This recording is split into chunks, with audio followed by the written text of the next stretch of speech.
Bom, então estamos aqui de novo para dar continuidade à leitura do A Natureza do Espaço, do Milton Santos, Introdução, parte 2.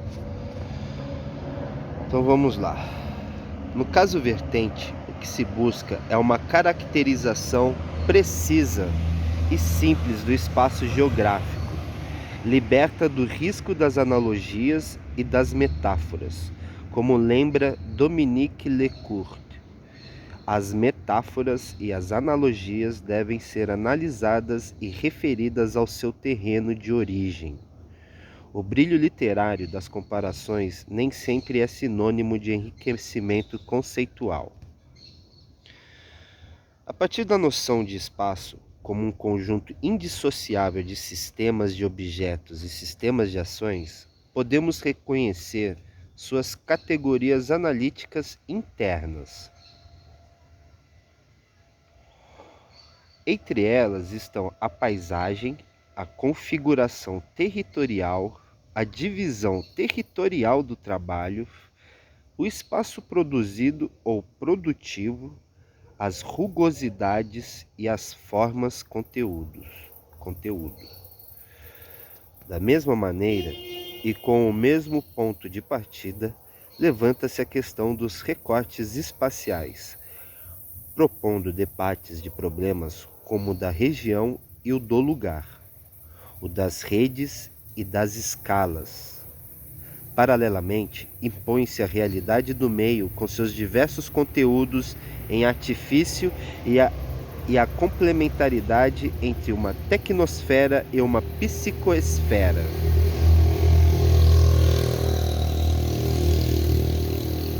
E do mesmo passo, podemos propor a questão da racionalidade do espaço como conceito histórico atual e fruto, ao mesmo tempo, de emergência das redes e do processo de globalização.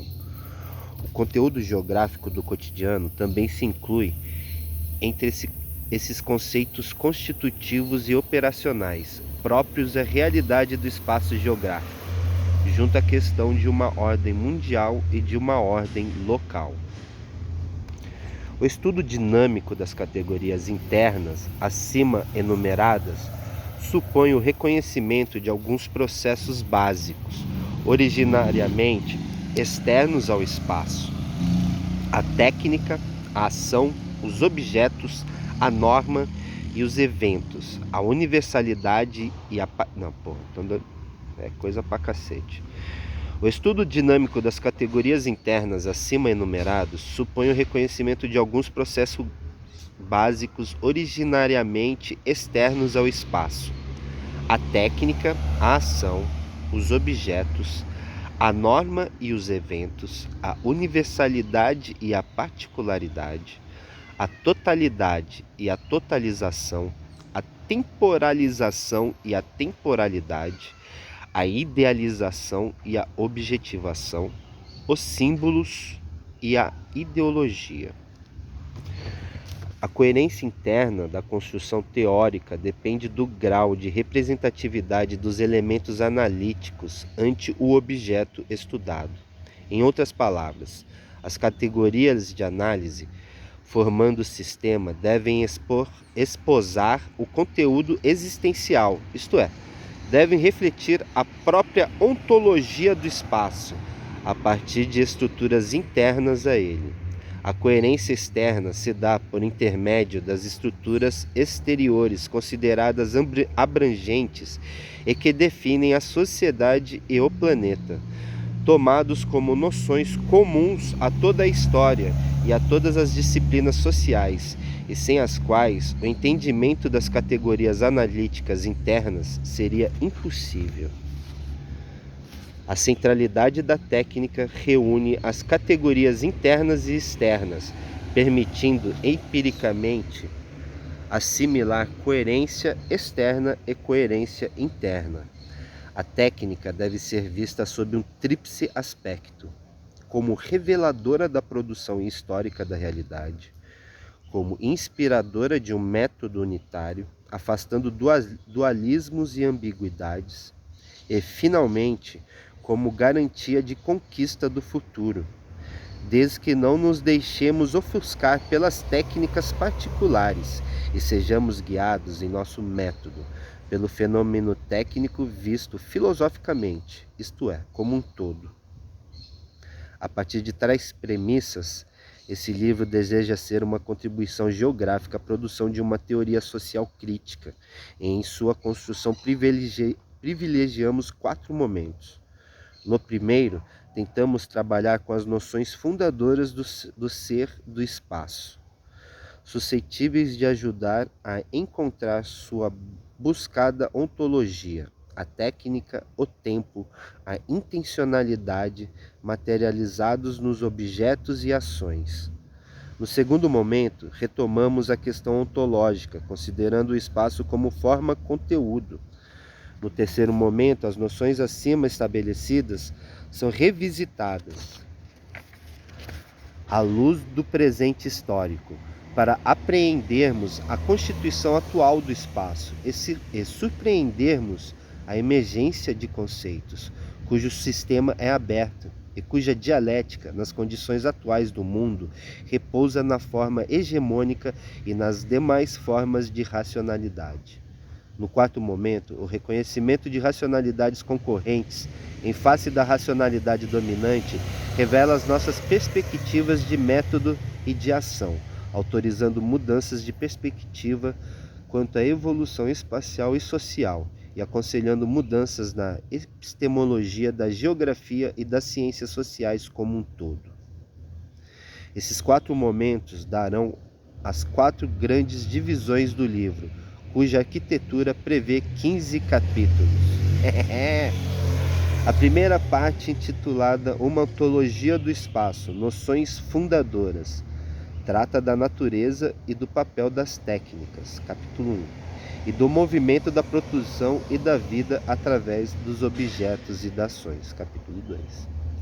As técnicas, funcionando como sistemas que marcam as diversas épocas, são examinadas através de sua própria história e vistas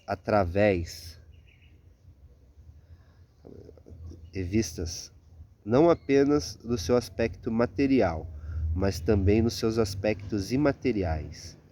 É assim que a noção de técnica permite empiricizar o tempo e se encontra com a noção de meio geográfico. A ideia de técnica como algo onde o humano e o não humano são inseparáveis é central. Sem isso, seria impossível pretender superar dicotomias tão tenazes na geografia e nas ciências sociais, quanto as que opõem o natural e o cultural, o objetivo e o subjetivo, o global e o local, etc. Já no segundo capítulo, consideramos o movimento da produção e da vida de redor de objetos e de ações. E aí também a técnica tem um papel central. Objetos naturais e objetos fabricados pelo homem podem ser analisados conforme o seu respectivo conteúdo, ou em outras palavras, conforme sua condição técnica. E o mesmo pode ser dito das ações, que se distinguem segundo os diversos graus de intencionalidade e racionalidade. A segunda parte do livro retoma a questão da ontologia do espaço. Aqui, o que passa à frente da cena já não são as noções fundadoras, mas o resultado historicamente obtido. O espaço será visto em sua própria existência, como uma forma-conteúdo, isto é, como uma forma que não tem existência empírica e filosófica se a considerarmos separadamente do conteúdo, e um conteúdo que não pode existir sem a forma que o abrigou. Partindo da já mencionada inseparabilidade dos objetos e das ações, a noção de intencionalidade é fundamental para entender o processo pelo qual ação e objeto se confundem, através do movimento permanente de dissolução e de recriação do sentido. A produção e reprodução desse híbrido, que é o espaço, com a sucessão interminável de formas-conteúdo, é o traço dinâmico central da sua ontologia e constitui o capítulo 3. A categoria de totalidade é como uma chave para o entendimento desse movimento, capítulo 4. já que consideramos como existindo dentro de um processo permanente de totalização, que é ao mesmo tempo um processo de unificação e de fragmentação e individuação. É assim que os lugares se criam e se recriam e renovam a cada movimento da sociedade. O motor desse movimento é a divisão do trabalho, capítulo 5, encarregada a cada cisão da totalidade de transportar aos lugares um novo conteúdo, mil novo significado e um novo sentido. Ixi. São os eventos, capítulo 6, que constituem os vetores dessa metamorfose, unindo objetos e ações. Não se trata de um tempo sem nome, mas de um tempo empiricizado, concreto, dado exatamente através desse portador de um acontecer histórico, que é o evento. Desse modo, a tão buscada união entre espaço e tempo aparece mais próxima de ser tratada de forma sistemática em geografia. A terceira parte do livro pretende oferecer uma discussão sobre o tempo presente e as condições atuais de realização e de transformação do espaço. Enfrentar essa questão supõe, desde o primeiro momento, o conhecimento do que constitui o sistema técnico atual, capítulo 7, e de como, a partir das condições da técnica atual, uma técnica informacional, se estabeleceram as condições materiais e políticas que autorizaram a produção de uma inteligência planetária, capítulo 8. Esses dados dinâmicos da história contemporânea permitem retomar uma das discussões centrais do livro, isto é, a questão dos objetos e das ações como hoje se verificam, acrescentando o papel das normas, capítulo 9. São esses mesmos dados que levam à caracterização do meio geográfico atual como um meio técnico, científico, informacional, capítulo 10. A realidade das redes, produto da condição contemporânea das técnicas e os problemas e ambiguidades que suscita, constituem o capítulo 11. É a partir, sobretudo, do funcionamento das redes que podemos falar de verticalidades. Esse espaço, entre aspas, de fluxos formado por pontos, dotado de um papel regulador em todas as escalas geográficas, enquanto se renovam ou se recriam horizontalidades, isto é, os espaços de contiguidade, capítulo 12. A noção de racionalidade do espaço, capítulo 13, também emerge das condições do mundo contemporâneo, mostrando como a marcha do capitalismo, além de ensejar a difusão da racionalidade hegemônica nos diversos aspectos da vida econômica, social, política e cultural, conduz igualmente a que tal racionalidade se instale na própria constituição do território.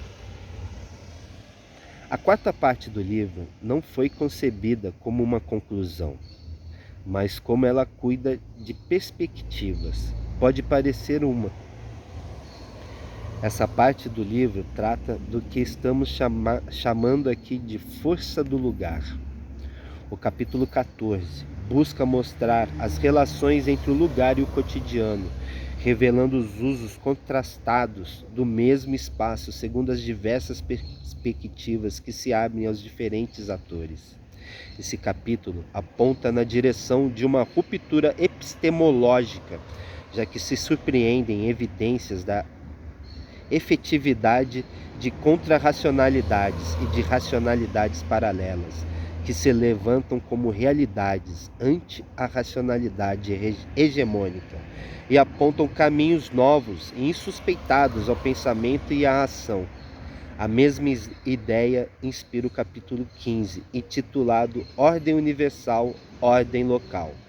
A ordem universal, frequentemente apresentada como irresistível, é todavia defrontada e afrontada na prática por uma ordem local, que excede de um sentido e aponta um destino.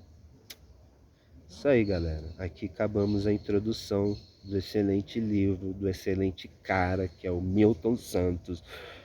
E é isso aí. Logo mais teremos a primeira parte, que é uma ontologia do espaço, noções fundadoras. Até a próxima.